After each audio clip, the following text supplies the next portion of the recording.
Mayong gabi istanan. Salamat kayo sa matag usa nga niya karon.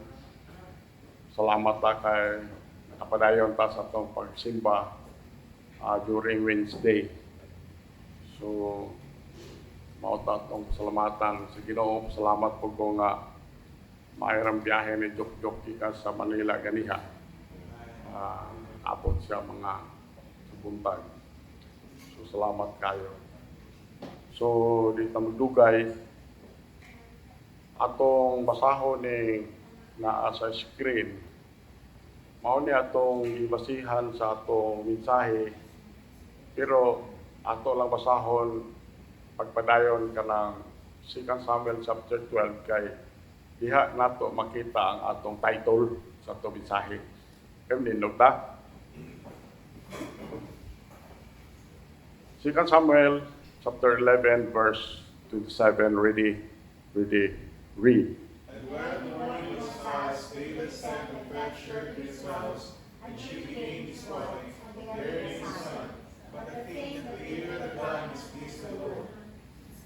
Okay. Kanina ang 2 Samuel 12:1, si Nathan ani nakikistorya ni David, pero ang iyang pag-istorya ba, sambingay.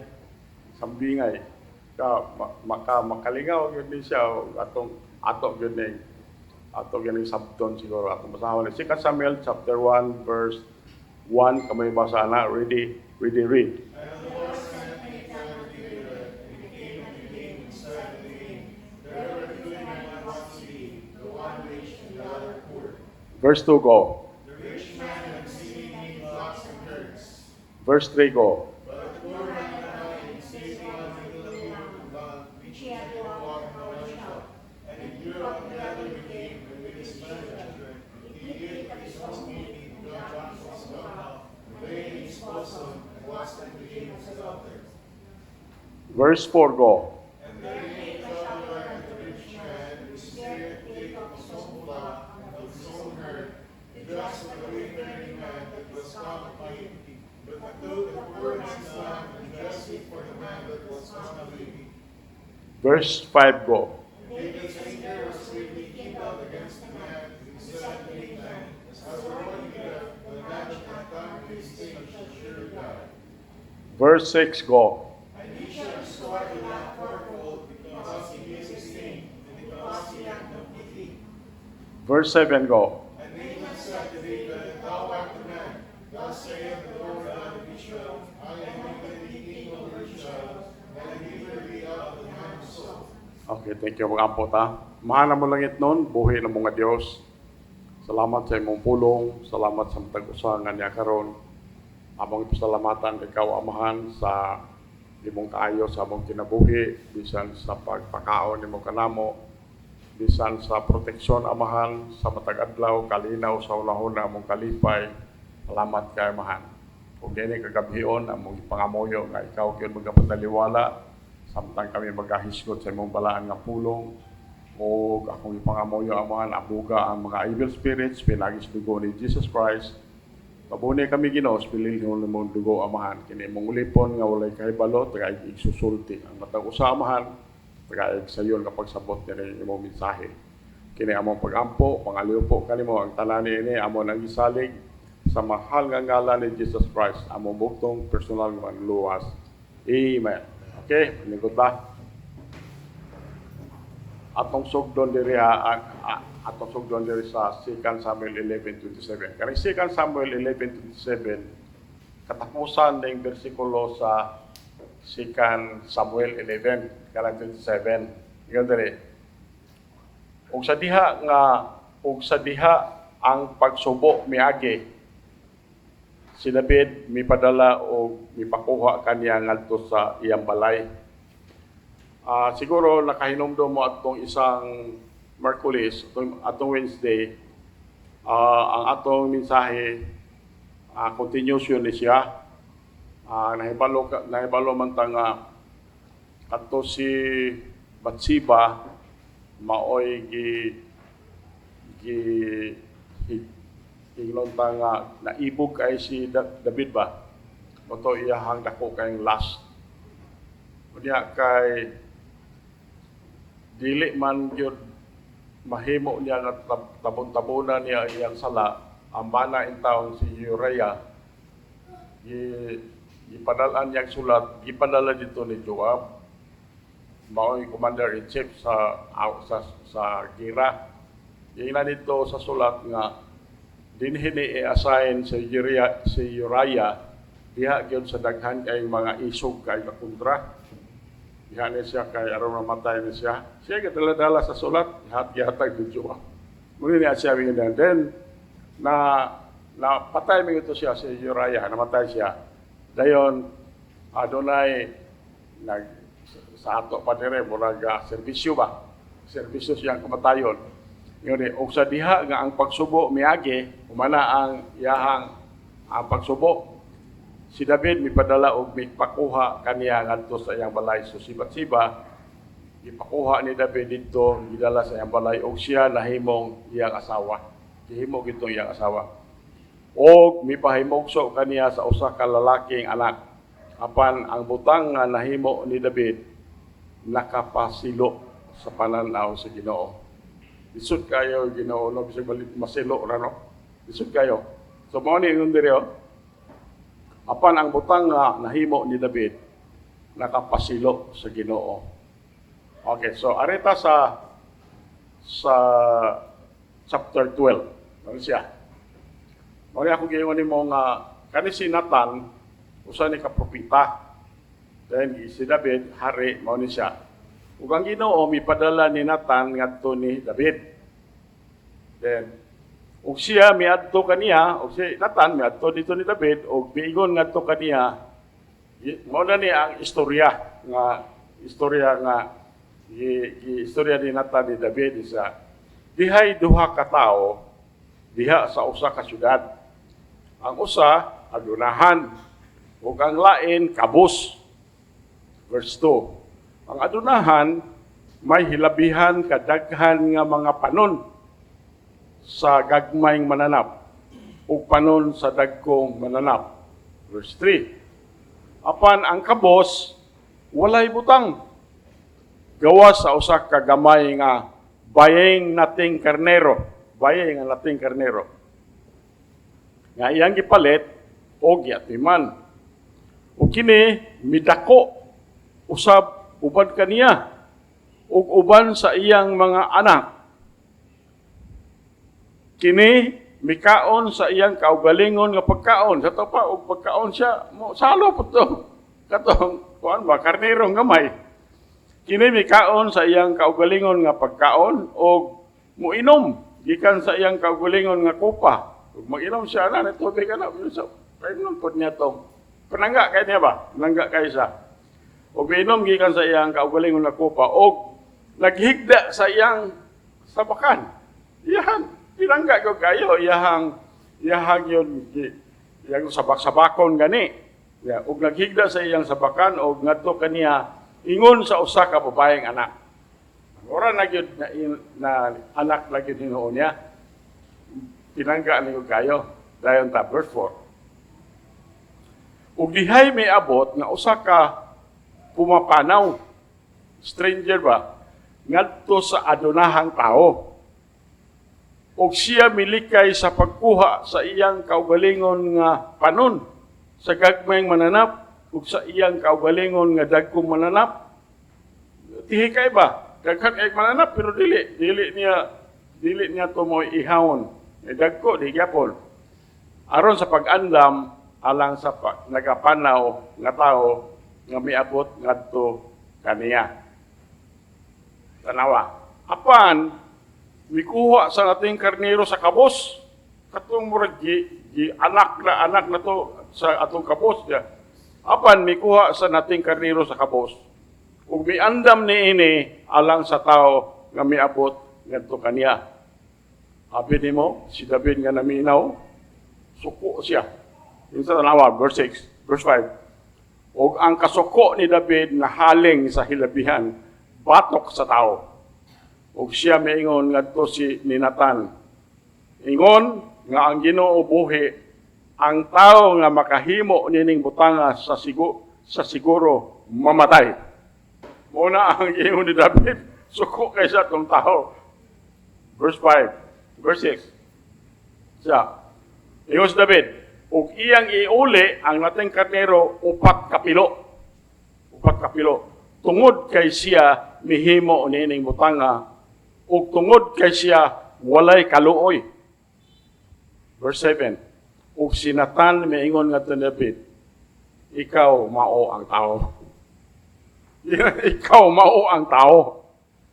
Sa ingon, nagasulti ang Ginoo nga Dios sa Israel. Ako midihog kanimo nga hari ibabaw sa Israel ug mipalingkawas kanimo gikan sa kamot ni Saulo. Ato mensahe magpadayon ta sa ato mensahe ani ni Asya. David, a man after God's own heart. Specifically kani ang atong title is Thou art the man. Sabot na siguro mo sa atong title. Now, kaning 2 Samuel 11, nagsulti ni nato bahin sa maingon nato nga ngiob nga panahon sa kinabuhi ni Haring David. Paghuman nga gipanalanginan siya sa Ginoo sa daghan kay mga pamaagi, paghuman nga naabot siya sa kinatas-an nga kalampusan sa iyang pagkahari, human nga iyang gipanguluhan ang nasod nga makabaton og kalinaw, makabaton og prosperity, kadato, nakabaton og gahom. David fell into the dark. Si David nahagbong gud siya dito sa ngit-ngit, dito sa lalom og ngit-ngit nga makauulaw kay nga sala. Now, we all know this story. David succumbed to a giant named Lust. Si David naabot siya anang panahon nga doon na siya dako kayo nga problema, ang problema sa kaibog. Problema sa kaibog nga nagpuyo diya siyang kasing-kasing. Sayo ta, si David committed adultery with a married woman. Dayon, katong married woman si Bathsheba, naburos. And then, in an effort to cover up that sin, David had her husband put to death. Iyahang gipapatay.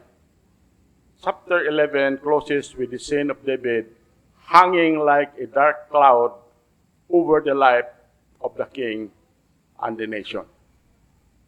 So, now we know that God did not punish David immediately for his sin. You see? Kung nag-relax kayo siya. David, nahibaluta that God did not punish David immediately for his sin. But this does not mean that God merely winked of what David did. Siguro, ako sa una,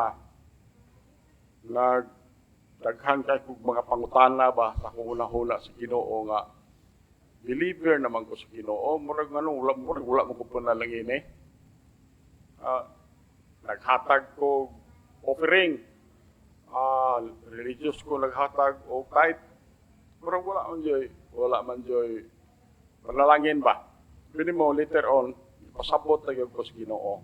Pasabot ako sa Ginoo nga kanina ang pagkaluwas nato, dili dito diretso pod panalanginan sa Ginoo kay nagbayad pa ta sa atong sala.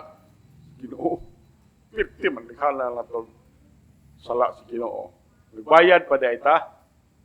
Kanini ang hitabuan ni David, wala pa gyud siya gipanis sa Ginoo pero ang Ginoo dili gyud na siya kana bang dili siya kanang mo tutok ba nato kung makasala ta, tutukan yun na niya. So, God had a plan to reach out to David, to reclaim his life and to restore him to fellowship with the Lord. Murag nabulag naman ko si David. Pero ang Ginoo doon ay plano, ang Ginoo nga gusto gyud niya pabalikon si David, iyang i-reclaim ang kinabuhi ni David, and then i-restore siya sa Ginoo si David aron maka fellowship na po siya sa Ginoo. Now, ang atong text karon speaks about this plan. Kaning atong text karon nagsulti ni bahin atong anong plano sa Ginoo. And I would like to examine the steps God took to deal with the issue in David's life. Now, unsay atong makatunan ani siya, unsay atong makatunan ani niya siya karon, makatabang ni nato kung magatubang pud ta og problema, magatubang pud nagbatag sin para niya ani sa atong kinabuhi, or makatambag ta kung dunay mga amigo nato makapaton og problema para sa aning kan David, makatambag ta. So, there had been a time when David walked with God and sang praises to the Lord. Abi mo, sa miaging kinabuhi ni David, daghang pangapanahon nga si David yun, naglakat yun uban sa Ginoo. Dayon, nag-aawit, iya pag yung awitan ang Ginoo, og ang Ginoo nagpanalangin sa kinabuhi ni David, katingalahan kayo nga mga paagi. So, karon, now David looks at the remnants of his broken vows. He sees the shattered dreams. Nakita niya nga murabag nadugmok ang iyang mga damgo. Dayon, naguba ang iyang kinabuhi. Dayon, ang iyahang future, murag na makaingon ta nga ang iya wala na siya ugma damlag sa iyang kinabuhi ba. So nakasala siya, dayon nakabalo siya na nakasala siya. So he has sinned and he knows it. In the midst of this tragedy, taliwala ining problemaha, tragedy, ang Ginoo nakigistorya ni David. Istorya ang Ginoo ni David. Then, ang Ginoo, miduol kaniya, uban sa iyang sala, gi-expose sa Ginoo ang sala ni David, ngadto kaniya. God come to him and says, hindi na siya, thou art a man. Hindi na siya, ikaw tong tao. So, I would like to take that statement as my title tonight. I want to look into this passage and consider the steps the Lord took to make these matters right. So, atong huna-hunaon for a while, kaning huna-huna nato sa atong mensahe, thou art the man. Thou art the man. Okay, number 1. The chastisement of David's sin. Ito gipadlong bagyo si David sa iyang sala sa Ginoo. Now, between 2 Samuel 11:27 and 2 Samuel 12:1, ang gap ana it's more or less 12 months. Doon sa katuig, ang gap anang bersikulo ha.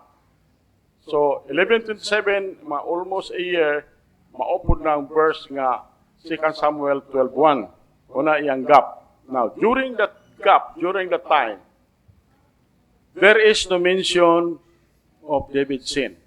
Wala nag-mention nga sa sala ni David. Wala nag-mention ng Ginoo. Wala po'y nadungog nila nga gi-mention sa ubang tao nga nakasala si David. But this does not mean that those 12 months were a peaceful time for the troubled king. Dilipot pasabot nga malinaw ang hunahuna ni David anang panahon na kanang 12 months. Kung ato ning hunahunaon, kaning duha ka chapter na ay mga problema si David.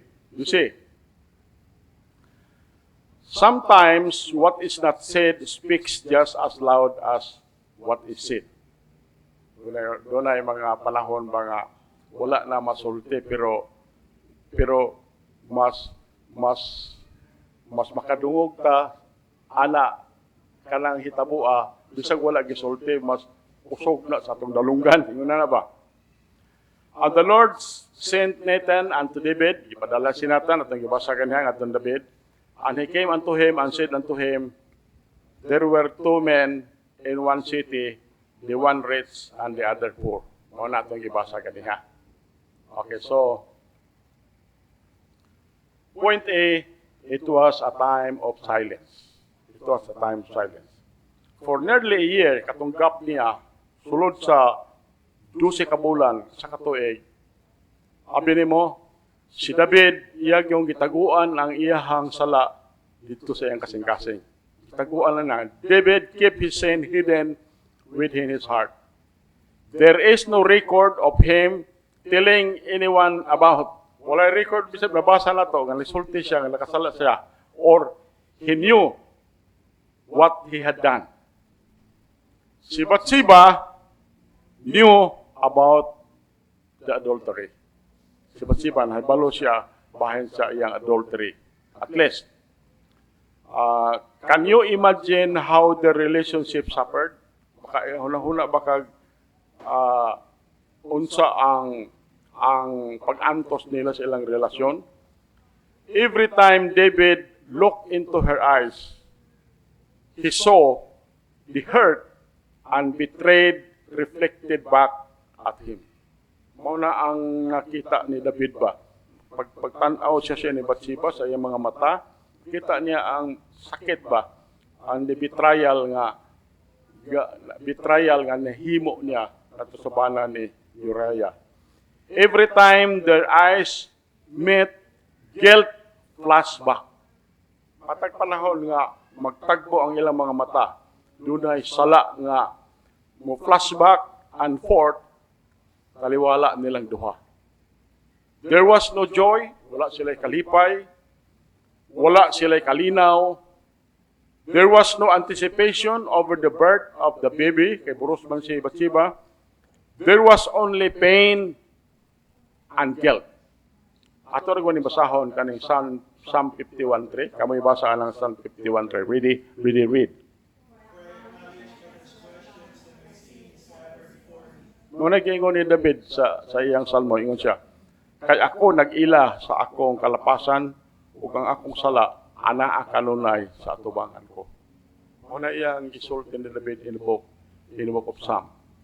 Si Joab, katong iyang commander-in-chief, nahibalo siya sa hitabo ni David. Kay siya may gisulatan ni David. Nga ibutang na sa front line si Uriah. Ron, ditugyod sa atong mga kaaway nga mga ditli kayo, mga kuyaw kayo. Aron mamatay na siya. Balo si Joab.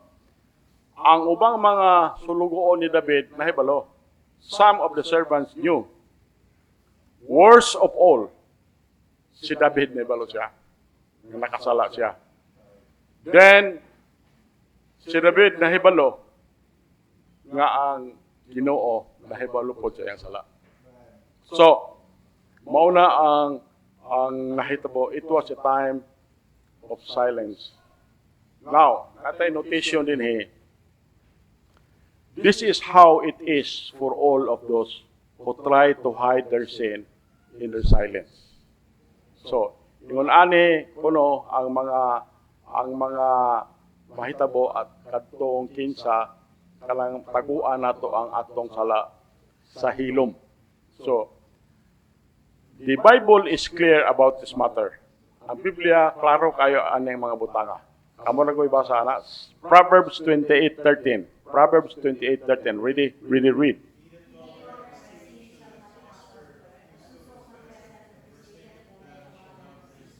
Sumaw na gingon sa Proverbs niya, siya nga nagatabon sa iyang mga sala, dili mo uswag. Di lang, no? Di man dahil pantong na sa una, wala mo uswag.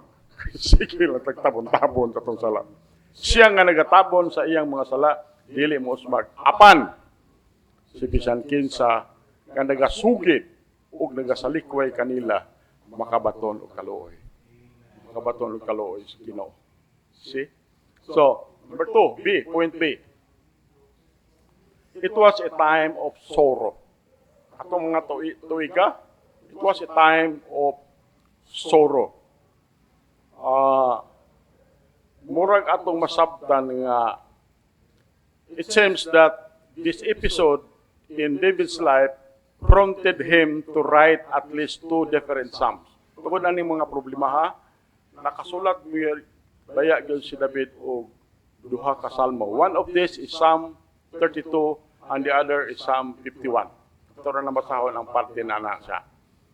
These psalms, kaning nga salmo, were apparently written after David had confessed his sin. Pag human nga sugid ni David ang iyang mga sala ngadto sa Ginoo, dayon nakasulat siya ani mga pulunga. Pag human ani niya siya gi-confess ni David ang iyang sala ngadto sa Ginoo, abi nimo siya gipasaylo siya sa Ginoo o gi-restore siya sa Ginoo ang ilang fellowship. Gi-restore sa Ginoo ang fellowship. They tell us that the months following David's sin with Bathsheba were not a carefree time of love. Were not a carefree time of happiness o wala gyud sila kalinaw. Those days were days of suffering for David. So ato nang tan-awon unsa gisulti niya sa Psalm 32 o Psalm 51, ato ra kong basahon na siya. Okay. Aboy basa ng Psalm 32 verse 3 and 4. 32 verse 3, really read.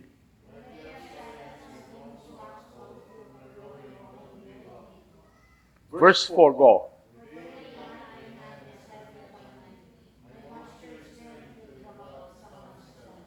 Sa Psalm 51 verse 2, go.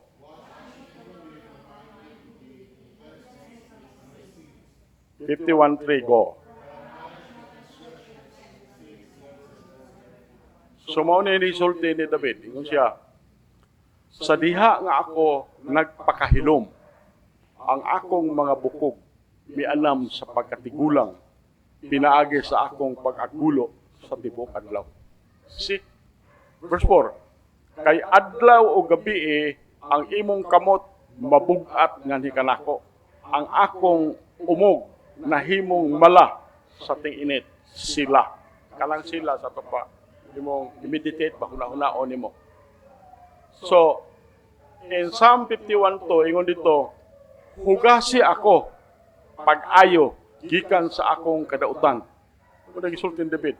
Hugasi ako pag-ayo gikan sa akong kadautan o hinluoy ako gikan sa akong sala. Kay ako nag-ila sa akong kalapasan o ang akong sala anaa kanunay sa atubangan ko. Mo na gyud nasulti ni David. So, kana si David, sweet psalmist, matamis ba na siya mga pulong si David ba? Ngadto sa Israel. Atong masabtan dire, mura o masabtan na to nga tungod sa iyang sala, murag nawala na tong iyahang mga panindot, mga matamis nga mga awit. So, ingon dito, the moisture of heaven in his soul has dried up. David is broken by the weight of his sin. He had no joy. Nawa. Basahan ko ng Psalm 51:12. Psalm 51:12. Kamoy basa na. Ready read.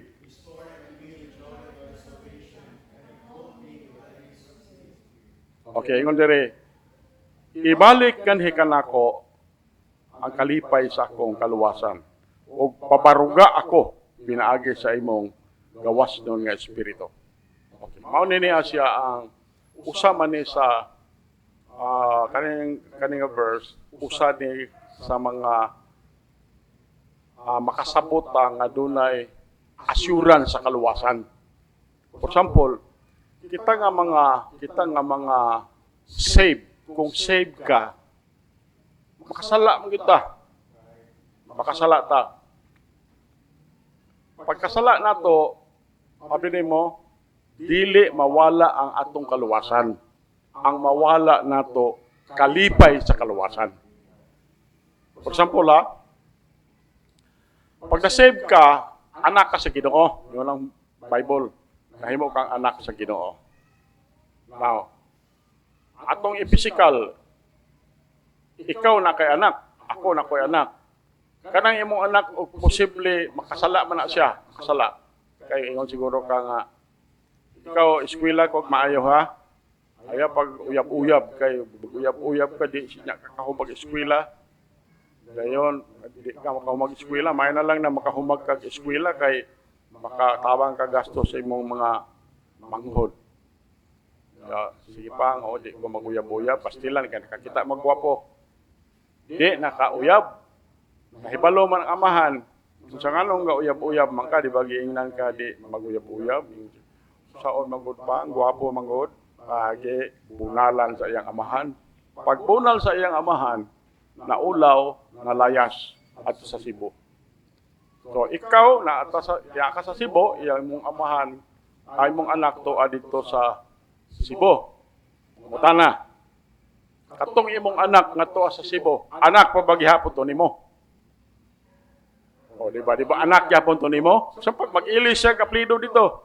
Ini imbes iyang apelyido Bisaya, ang iyang apelyido na ininsik na anak gyapon na siya nimo. Pero kadto siya dito no, ato sa Cebu, wala to siya kalipay kan mingahon to siya ang ginikanan. Pero anak gyapon na siya. Mo nang assurance sa atong kaluwasan. Na si David, ingon ani siya, save man ni si David, pero subo kay siya kay nakasala siya. Mamuna ingon siya, ibalik nga ni kanako ang kalipay sa imong kaluwasan o pabaruga ako pinaagi sa imong gawas nun nga espiritu. Then, ingon diri sa Psalm 51:10. Kamoy basa ng Psalm 51:10. Ready, read. So, ingon siya, pagmugna dinhi kanako og usa ka hinlo nga kasing-kasing, o Dios, og pag-uha ang usa ka tukmang espiritu sa sulod nako.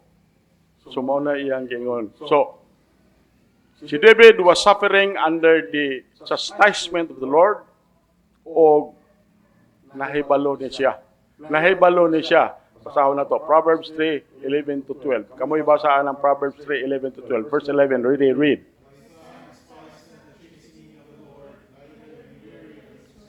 Verse 12, go.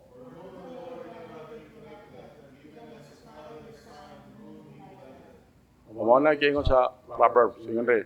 Anak ko, ayaw pagbiay-biaya ang pagkastigo sa Ginoo. Ni magkaluya sa iyang pagtulid. Kay sa kangkinsa ang Ginoo nagahigugma, siya nagatulid.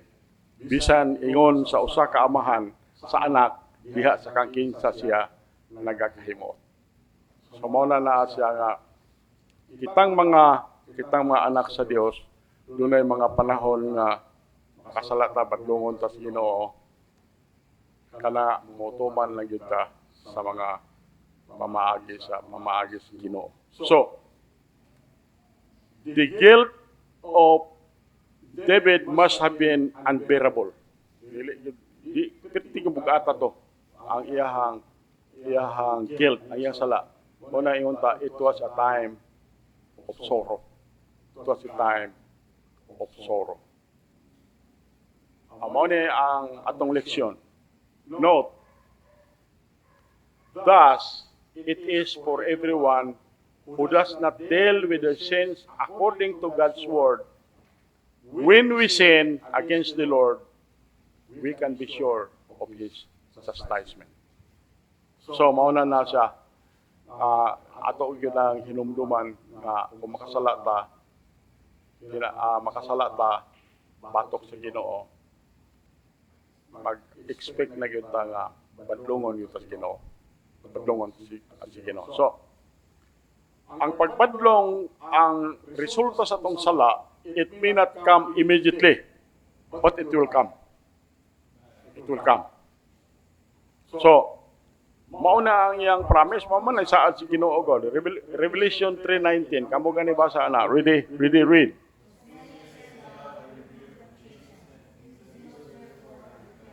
So, mauna gingon sa Revelation 3:19,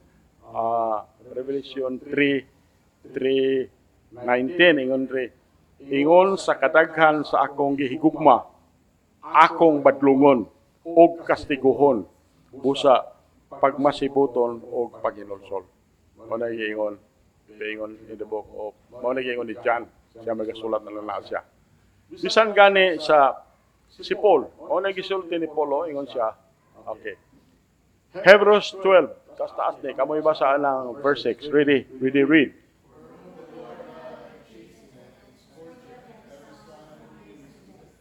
Verse 7, go.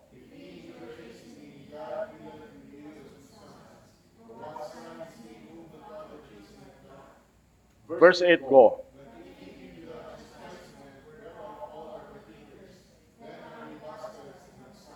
Verse 9, go.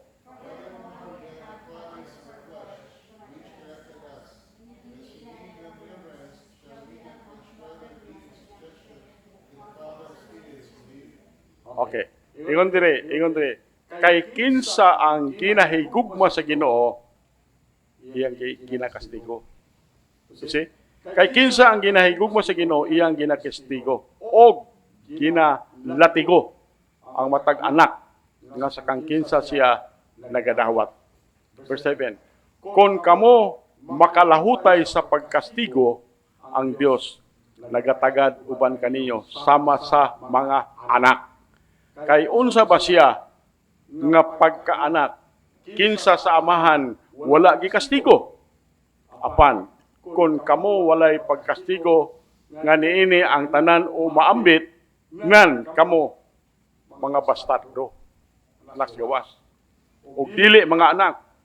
Dugang pa kita adunay mga amahan, mao na ni ang application nato. Giingnan siya.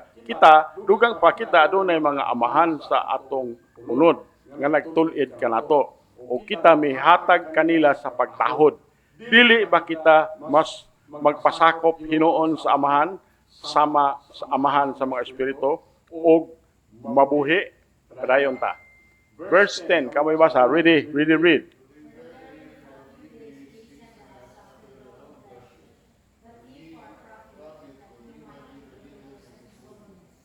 Verse 11, go.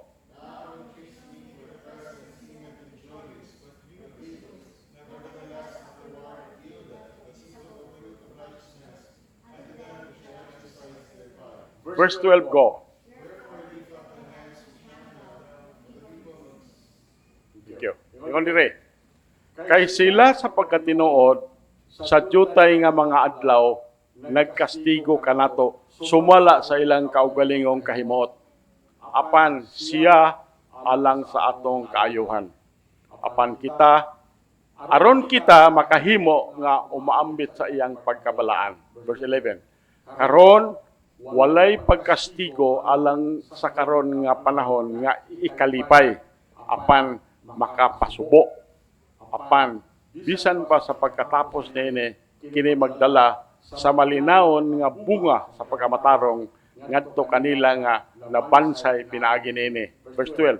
Tungod niini, iisa ang mga kamot nga nagbitay o ang maluya nga mga tuhod. So mao ni ang katapusan sa atong mensahe ingon diri conclusion the check engine light. Check engine light. Kamo mga driver, kamao mo ani. The check engine light. The check engine light in your car, sakyanan, when it comes on, you can ignore it. Kanang check engine, pula-pula na sa kasagaran. When it comes on, you can ignore it. Pwede mo ignore. You can break the light or you can get the problem fixed. Sahay atong sakyanan, mo yilo, kay wa nay krodo. Pastilan, kay layo pa man kaayo ang tubilanan. Agwanta lang ita, perte na ng kuyawa. Kung di ni mo tumubantayan, mahutag ka krodo na, nakasada daplane ka. So yung the check engine light in your car, when it comes on, you can ignore it, you can break the light, or you can get the problem fixed. Now, if you ignore it or break the light, eventually, you will harm the engine. Without ang engine. If you fix it, imong ayuhon, everything goes back to normal. The same is true with guilt. Parehas po ana ang sala, guilt. It is the check engine light of the soul. When it comes on, do not ignore it, but take the problem to Jesus and get it fixed. So ang lesson na to karon, do na kay problema, do na kay sala, pangay pasaylo si Ginoo. Nindog ta makaputa. Amahan mo langit nun, buhi na mga Diyos. Salamat sa imong mensahe, salamat sa pagtulunan Ginoo. Kani nga mensahe para ni namo tanan Lord kay wala exempted namo sa sala amahan. Mo lang ipangamuyo Lord nga tagae gud mi og tagae may wisdom kanunay nga sa panahon nga mahitabo ni sa mong kinabuhi wala mi laing tuyo Ginoo paduula gyud mi kanimo amahan na sayod mi nga ikaw mapasaylo kanamo. Amahan kini among pagampo pangaliw po kanimo salig namo ang tanan Jesus Christ among bugtong personal man luwas. Amen.